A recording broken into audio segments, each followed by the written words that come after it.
हमारा next question है 71। निम्न पद्धतियों में से कौन सी कृषि में जल संरक्षण में सहायता कर सकती है? पहला हमारा तो ये आएगा, क्या चीज़ कर सकती है?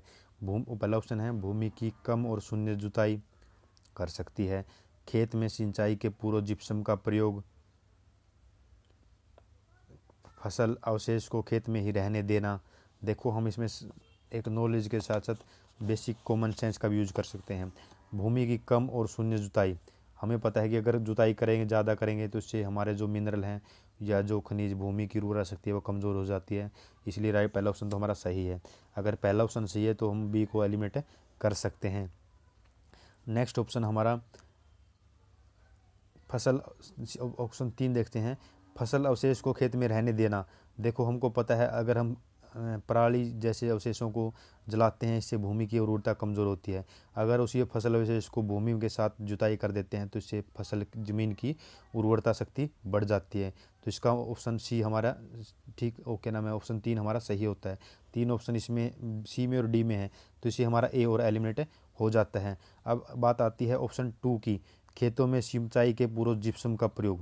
देखो अगर हम जिप्सम मिलाते हैं अक्सरियतों को कम करने के लिए, अगर हम खेतों में सिंचाई से पूर्व जिप्सम मिलाते हैं तो इससे भूमि की अम्लता बढ़ जाती है और उर्वरक शक्ति भी कमज़ोर होती है। तो हमारा 2 ऑप्शन गलत होता है, इसलिए हमारा राइट आंसर होगा सी। राइट आंसर क्या होगा? सी। हमारा नेक्स्ट ऑप्शन है राष्ट्रीय मृदा स्वास्थ्य कार्ड स्कीम का उद्देश्य क्या है? सिंचित, पहला ऑप्शन है सिंचित कृषि योग्य क्षेत्र का विस्तार करना। दूसरा ऑप्शन है मृदा गुणवत्ता के आधारों पर किसानों को दिए जाने वाले ऋण की मात्रा के आंकलन में बैंकों समर्थ बनाना। तीसरा ऑप्शन है कृषि भूमि में उर्वरकों के अति उपयोग को रोकना। अगर आपको थोड़े बेसिक नॉलेज का पता है तो आप मृदा स्वास्थ्य कार्ड स्कीम से संबंधित है। यह एक ऐसी योजना है जिसमें किसानों को उनकी ज़मीन की उर्वरता शक्ति के आधार पर एक ऐसा कार्ड दिया जाता है जो यह बताता है कि उनको अपनी ज़मीन में कौन से उर्वरक का कितनी मात्रा में प्रयोग करना है। तो इसका मतलब जो मृदा स्वास्थ्य कार्ड है सिर्फ केवल उर्वरकों के उपयोग से संबंधित है, ना ही इसमें सिंचाई क्षेत्र का विस्तार करना और न ही बैंकों से संबंधित इसका कोई प्रावधान है। तो इसका राइट आंसर हमारा सिर्फ 3 ही होगा, जो कृषि भूमि में उर्वरकों के अति उपयोग को रोकता है। तो राइट आंसर हमारा बी। नेक्स्ट ऑप्शन हमारा 73। तो हमने इसमें दिया हुआ 3 ऑप्शन, 3 हिस्से दिए हैं और इनके साथ मिलाना है। लेकिन इसमें एक साइंस एंड टेक की जो वो है उसके ज़्यादा चांस है। लिपस्टिक में शीशा होता है, अगर आपको कन्फर्म है कि इसमें नहीं होता तो तभी यस किए, नहीं तो वरना उसको सही मान लेना चाहिए। तो शीतल पेय में ये होता है, चाइनीज़ फूड में ये होता है, तो होता है तो हो सकता है। साइंस से टेक का सामान्यतः क्वेश्चन सभी ऑप्शन वाले सही होते हैं, इसके ऊपर ज़्यादा दिमाग लड़ाने की ज़रूरत नहीं है कि लिपस्टिक में शीशा होता है कि नहीं होता। अगर आपको बिल्कुल 100% श्योर है कि ये नहीं होता तो तभी उसके आंसर को एलिमिनेट करिए, वरना तो सभी आंसर ऑप्शन वाला ही साइंस एंड टेक का सही होता है। तो इसका राइट डी ऑप्शन हो जाता है। नेक्स्ट हमारा 74, कार्बनिक प्रकाश उत्सर्जी डायोड का उपयोग बहुत से साधनों में अंकीय पदार्थ सर्जित करने के लिए किया जाता है। द्रव्य क्रिस्टल प्रदेशों की तुलना में OLED प्रदेश किस प्रकार लाभकारी है? देखो हमको इसके बारे में ज़्यादा नॉलेज भी नहीं है,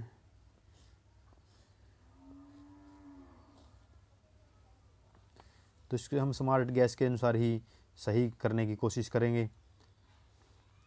OLED पदरस नम्य प्लास्टिक अवसरों पर संवितरित किए जा सकते हैं, बनाए जा सकते हैं, पारदर्शी संभव है, पॉसिबल है।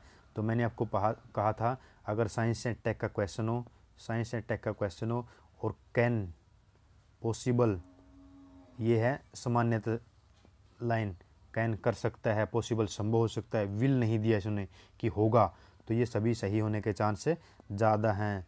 तो इसमें हम कैसे दे सकते हैं? OECD संवितरित किए जा सकते हैं, हो सकता है। OLED के प्रयोग से वस्त्र में अंतःस्थापित बनाए जा सकते हैं, हो सकता है। OLED के प्रयोग से पारदर्शी संभव है, हो सकता है। तो इसका मतलब राइट आंसर क्या होगा? हमारा सी सभी हो सकते हैं।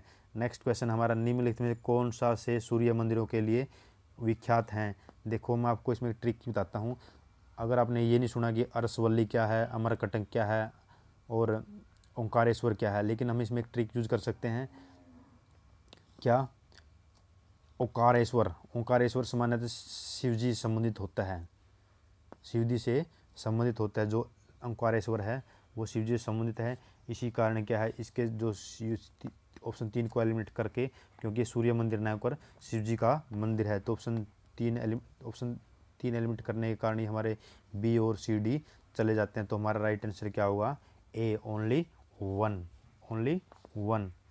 नेक्स्ट ऑप्शन क्वेश्चन हमारा 76 वाला, निम्नलिखित कथनों पर विचार कीजिए, कौन सा सही है। लोकसभा तथा राज्य विधानसभा के निर्वाचन में जीतने वाले उम्मीदवार को निर्वाचित घोषित करने के लिए किए गए मतदान का कम से कम 50% अनिवार्य है, मैंडेटरी है। दूसरा फैक्ट है, क्योंकि हमको पता है कि भारत में लोकसभा और राज्य विधानसभा चुनाव जीतने के लिए first past the post system, अगर 6 उम्मीदवार हैं, इन उम्मीदवारों के लिए कितने वोट प्राप्त करने कंपलसरी हैं वो आवश्यक नहीं है, बल्कि जिसने सबसे ज़्यादा वोट प्राप्त किए हैं वही विजेता घोषित हो सकता है, होगा। बस सिर्फ एक कंडीशन है, कम से कम 1/6 वोट, वैध वोटों को 1/6 प्राप्त करना, इससे ज़्यादा प्राप्त करना जरूरी है। हमारा नेक्स्ट, इसका मतलब हमारा ऑप्शन 1 गलत।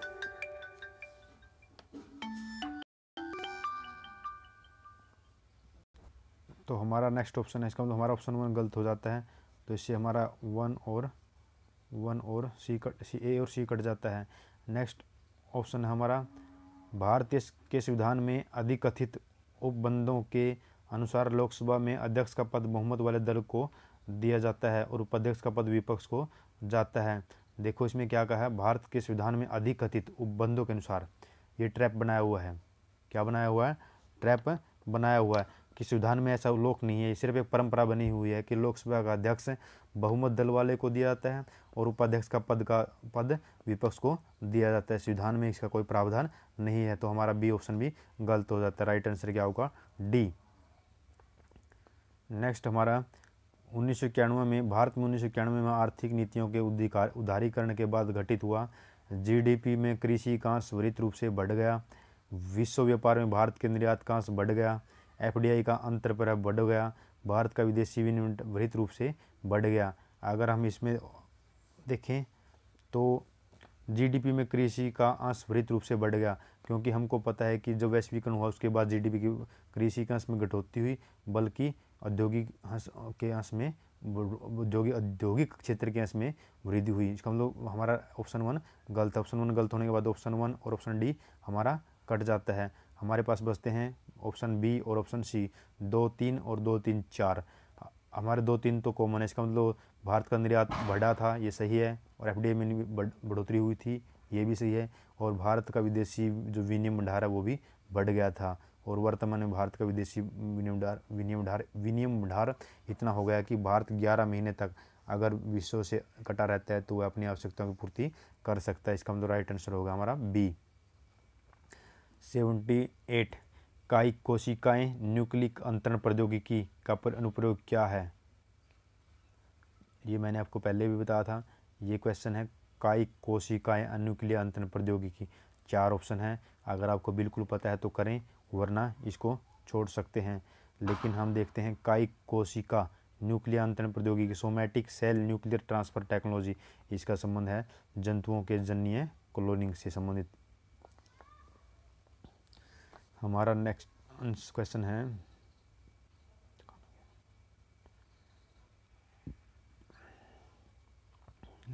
भारतीय राष्ट्रीय भुगतान निगम देश में वित्तीय समावेशन के संवर्धन में सहायता करता है। एनपीसीआई ने कार्ड भुगतान स्कीम रुपए प्रारंभ की है। देखो दोनों ऑप्शन ही सही हैं, क्योंकि जो एनपीसीआई है वित्तीय समावेशन को बढ़ावा देता है। मैंने पहले बताया है, अगर ऑप्शन में समावेशन है, विकास है, समाज है, ऐसे जो सामान्य शब्द हैं, तो उस ऑप्शन के सही होने के चांस ज़्यादा हैं। तो हमारा राइट आंसर होगा ए या सी में से। दूसरा, एनपीसीआई ने एक रुपए कार्ड जारी किया, ये भी सही है। अगर आपको आगे के पेपर के लिए नॉलेज रखनी है तो रुपए कार्ड किसने जारी किया? एनपीसीआई ने, न कि आरबीआई ने। किसने किया? एनपीसीआई ने। तो क्वेश्चन बनेगा रुपए कार्ड जारी किया एनपीसीआई ने और आरबीआई ने, तो एनपीसीआई इसका राइट आंसर होगा। नेक्स्ट है हमारा फैक्चुअल क्वेश्चन है, एम स्ट्रिप किससे संबंधित है? अगर आपको नहीं पता, थोड़ा गैस करना है, तो इसमें टी से टाइगर बन सकता है। तो टाइगर वाला मतलब बाघ वन्य जीव अभयारण्य के रक्षक के लिए रख रखाव से संबंधित है एम स्ट्रिप। नेक्स्ट हमारा है वस्तुओं और सेवा कर के क्रियान्वित किए जाने का लाभ क्या है? यह भारत में बहु प्राधिकरण द्वारा वसूल किए जा रहे बहु करों का स्थान लेगा और इस प्रकार एक कल बाजार स्थापित करेगा। देखो इसमें क्या है, जो जीएसटी कर बनाया है ये बहुत से करों को समन्वित कर लेता है, बहुत से बहुल करों का स्थान लेगा और एक कल बाजार कर स्थापित करेगा। इसे तो ऑप्शन हमारा ठीक है। यह भारत के चालू खाते घाटों को प्रबलता से कम कर उसके विदेशी मुद्रा भंडार को बढ़ाने में हेतु सक्षम बनाएगा। ये ऑप्शन मैच नहीं करता, क्योंकि जीएसटी का ऐसा कोई उद्देश्य नहीं है कि चालू खाते घाटे को कम करे और जो विदेशी मुद्रा भंडार है उसमें वृद्धि करें। हम इसका मतलब ऑप्शन हमारा बी गलत हो जाता है। हमारा नेक्स्ट ऑप्शन है, अगर बी गलत करते हैं तो बी और ये डी हमारा गलत हो जाता है। एक हमारा सही पहले ही है। यह भारत की अर्थव्यवस्था की समृद्धि और आकार को वृद्धि रूप से बढ़ाएगा, उसे निकट भविष्य में चीन से आगे निकल जाने योग्य बनाएगा। हम इसका ये भी मकसद नहीं है कि भारत को चीन से आगे निकालना हो, तो हमारा ये भी गलत हो जाता है। राइट आंसर क्या है? ए, ओनली 1। नेक्स्ट हमारा जो बाटिया यानी व्यापक आधारभूत युक्त व्यापार निवेश करार कभी के समाचारों में रहा, किससे संबंधित है? मैंने इसके बारे में आपको पहले भी बताया है, अब भी बता रहा हूँ। अगर ऑप्शन में EU है, विश्व बैंक है, एशियान है, WEF है, तो उनके चांस ज़्यादा हैं सही होने के। अगर आपको नहीं पता हो तो तभी गैस का यूज करना है। नेक्स्ट क्वेश्चन हमारा, भारत ने WTO के व्यापार सुकर बनाने के करार का समर्थन किया। दूसरा है हमारा TFA tariff facilitation agreement WTO के बाली मंत्री स्तरीय पैकेज 2013 का एक भाग है। TFA जनवरी 2016 में परिवर्तित हुआ। देखें पहला ऑप्शन, भारत ने WTO के जो TFA है टैरिफ फैसिलिटेशन मतलब जो शुक्र बनाया व्यापार उसका समर्थन किया, इसका राइट आंसर है और ये सही ऑप्शन है। और इसको TFA को बाली सम्मेलन में ही पेश किया गया, ये भी ऑप्शन ठीक है। लेकिन इसको TFA को 2016 में प्रवृत्त नहीं किया गया, तो ये ऑप्शन हमारा गलत हो जाता है। तो इसको 3 को एलिमिनेट करते हैं तो हमारे 3 ऑप्शन वैसे ही कट जाते हैं। तो इसका राइट आंसर होगा ए।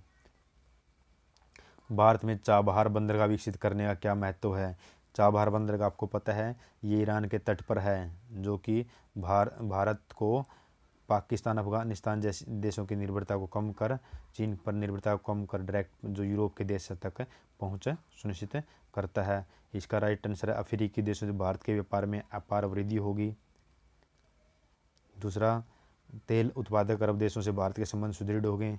चौथा, अफगानिस्तान और मध्य एशिया में पहुंच के लिए भारत को पाकिस्तान पर निर्भर रहना नहीं पड़ेगा। तो इसका राइट आंसर क्या है? पाकिस्तान पर निर्भरता को कम करता है, जो भारत को मध्य एशिया तक पहुंचाता है। हमारा नेक्स्ट क्वेश्चन है,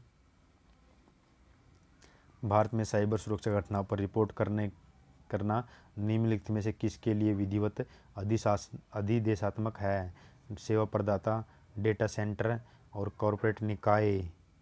क्या कहा है? जो साइबर सुरक्षा की जो रिपोर्ट देना किसके लिए ज़रूरी है? ये तो वैसे इंपॉर्टेंट वैसे बेसिक नॉलेज वाला क्वेश्चन है कि साइबर सुरक्षा से संबंधित प्रावधान किसको करने चाहिए? सर्विस प्रोवाइडर को भी करने चाहिए, डेटा सेंटर को भी करने चाहिए और कॉर्पोरेट निकाय को भी करना चाहिए। इसका राइट आंसर होगा 1, 2, 3। नॉर्मल क्वेश्चन, आसान क्वेश्चन। भारत में मताधिकार और निर्वाचित होने का अधिकार क्या है? हमको पता है अधिकार 326 के तहत है, लेकिन ये मौलिक अधिकार नहीं है, क्योंकि मौलिक अधिकार किससे 12 से 51 तक अनुच्छेद ही तक संबंधित है। तो इसको हम विधिक अधिकार कह सकते हैं। 86 का आएगा डी राइट आंसर। इसको हम संवैधानिक अधिकार के बजाय विधिक अधिकार कहना सही होगा, क्योंकि अगर इसको इसको संवैधानिक अधिकार कहना सही होगा, क्योंकि ये संवैधानिक अधिकार है, ये मौलिक अधिकार हैं। विधिक अधिकार होते हैं जो अधिनियम के तहत दिए गए हैं। अधिनियम के तहत दिए गए हैं। इसमें जो ये अधिकार हैं ये संविधान द्वारा प्रदान किया गया है, जो अनुच्छेद 326 में इसको वर्णित किया गया है। हमारा नेक्स्ट क्वेश्चन है ई इलीसा से संबंधित है। अगर आपको पता हो तो करें, क्योंकि 4 ऑप्शन है, चारों में से एक को सिलेक्ट करना है। तो आपको अगर बेसिक नॉलेज है तो उसका सामान्य अर्थ है लेंस, इसका है इनवाइल्ड लेजर इंफ्रारेड स्पेस एंटीना। ये गुरुत्वीय तरंगों का संसूचन करता है। ठीक है, तो हमारा नेक्स्ट क्वेश्चन है विद्यांजलि योजना का क्या प्रयोजन है। विद्यांजलि योजना का, अगर हमने विद्यांजलि योजना को नहीं पढ़ा तो फिर भी हम इसको सही करने की कोशिश करेंगे अगर होता है तो। प्रसिद्ध विदेशी शिक्षण संस्थानों को भारत में अपने कैंपस खोलने में सहायता करना, निजी और समुदाय की सहायता लेकर सरकारी स्कूलों में शिक्षा की गुणवत्ता बढ़ाना, और प्राथमिक और मध्यिक विद्यालय की आधारिक संरचना सुविधा के संवर्धन के लिए निजी व्यक्तियों और संगठन से ऐच्छिक वित्तीय योगदान को प्रोत्साहित करना। तो देखो, इसका विदेशी शिक्षण संस्थानों को भारत में स्थापित करने का कोई उद्देश्य नहीं है। पहला हमारा ऑप्शन गलत हो जाता है, तो ये गलत हो गया। इसमें मैं आपको एक ट्रिक और बताता हूँ। दूसरा है निजी क्षेत्र और समुदाय की सहायता लेकर, मतलब अगर भागीदारी का ऑप्शन है, सवाल में भागीदारी जैसे शब्दों का प्रयोग है तो वो सामान्यतः सही होने के चांस ज़्यादा होते हैं। तो हमारा 2 सही होगा। प्राथमिक और माध्यमिक विद्यालयों की आधारिक संरचना सुविधाओं के संवर्धन के लिए निजी व्यक्तियों संगठनों से ऐच्छिक वित्तीय योगदान, ऐसा भी इसमें कोई प्रावधान नहीं है, तो हमारा 3 भी गलत हो जाता है। तो इसका राइट आंसर होगा बी।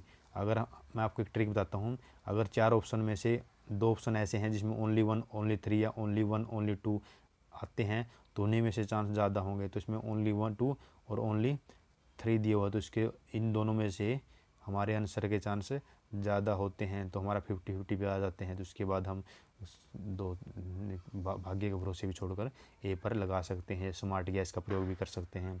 उन्नत भारत अभियान कार्यक्रम का ध्येय क्या है। ये करंट की न्यूज़ें हैं और जो करंट में आया था उसी के अनुसार चल रहा है। तो उन्नत भारत अभियान किससे संबंधित है, इसका राइट आंसर होगा बी। उच्च शिक्षण संस्थानों को स्थानीय समुदायों से जोड़ना और जिससे समुचित प्रौद्योगिकी के माध्यम से विकास की चुनौतियों का सामना करना। हमारा नेक्स्ट आंसर है 90। भारत का निर्वाचन आयोग 5 सदस्यीय निकाय है। देखो, पहला इफेक्ट दिया हुआ 5 सदस्यीय नहीं है बल्कि 2 सदस्यीय निकाय है। एक अध्यक्ष है, 2 अन्य सदस्य, मतलब 3 सदस्यीय निकाय है। पहला ऑप्शन गलत करते हैं तो हमारा राइट आंसर हो सकता है ऑप्शन ओनली 1, ये कटता है ए। संघ का गृह मंत्रालय आम चुनाव और उपचुनाव दोनों के लिए चुनाव कार्यक्रम तय करता है। देखो, निर्वाचन आयोग क्या करता है, न कि गृह मंत्रालय। आम चुनाव और उपचुनाव का कार्यक्रम कौन तय करता है, निर्वाचन आयोग। 1 और 2 दोनों गलत है। निर्वाचन आयोग मान्यता प्राप्त राजनीतिक दलों के विभाजन और विलय से संबंधित विवाद निपटाता है, तो ये राइट आंसर है। अगर कोई विभाजन है, विलय, उससे संबंधित विवाद को कौन निपटाता है, निर्वाचन आयोग। धन्यवाद दोस्तों, हमने अभी 20 क्वेश्चन किए हैं। अगर आपको वीडियो अच्छी लगती है तो चैनल को सब्सक्राइब करें, शेयर करें। अगर कोई सुझाव हो तो हमें कमेंट में लिख के बताएं। धन्यवाद दोस्तों।